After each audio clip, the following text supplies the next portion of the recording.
કલોલ જીઈબીના કર્મચારીઓ ઘોર નિંદ્રામાં. કલોલ તાલુકાના ઈસંડ અને ઓળા ગામમાં ખૂબ જ બિસ્માર હાલતમાં વીજ પોલ. શું ઈસંડ અને ઓળામાં અકસ્માત થશે પછી લેશે એક્શન કલોલ જીઈબી? અમારી ટીમના રિપોર્ટરે કલોલ તાલુકાના ઈસંડ અને ઓળામાં સર્વે કરતા જોવા મળ્યા હતા બિસ્માર પોલ અને અમુક જગ્યાએ તો ખુલ્લા તાર વૃક્ષો વચ્ચે જોવા મળ્યા હતા. જ્યારે ટૂંક સમયમાં ચોમાસું પ્રારંભ થઈ રહ્યું છે ત્યારે બંને ગામોના લોકોમાં ભય જોવા મળ્યો હતો. સૂત્રો અનુસાર જાણવા મળ્યું છે કે દર વર્ષે સર્વે કરીને થાંભલા જૂના પોલ કાઢીને નવા પોલ નાખવાના હોય છે. તો શું આ જીબી કર્મચારીઓ આંખ આડા કાન કરી રહ્યા છે? શું અકસ્માત થશે એની રાહ જોવાઈ રહી છે કે શું? એવું લાગી રહ્યું છે કે હવે જોવાનું રહ્યું કે જીબી આગળ શું પગલાં લેશે.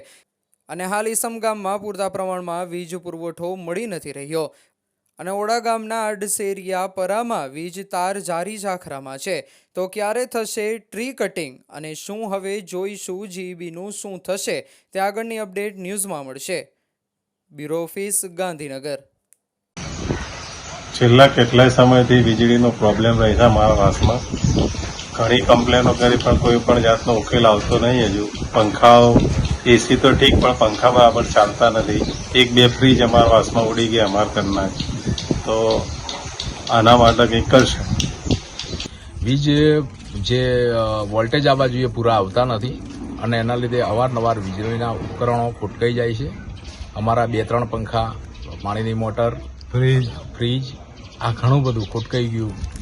અવારનવાર આવા નુકસાનો આવે છે અને અવારનવાર જીઈબીમાં મૌખિક રજૂઆતો કરી, લેખિતમાં આપી, ઓનલાઈન કમ્પ્લેન આપી, જીઈબીવાળા આજ સુધી કોઈ ધ્યાન દોર્યું નથી.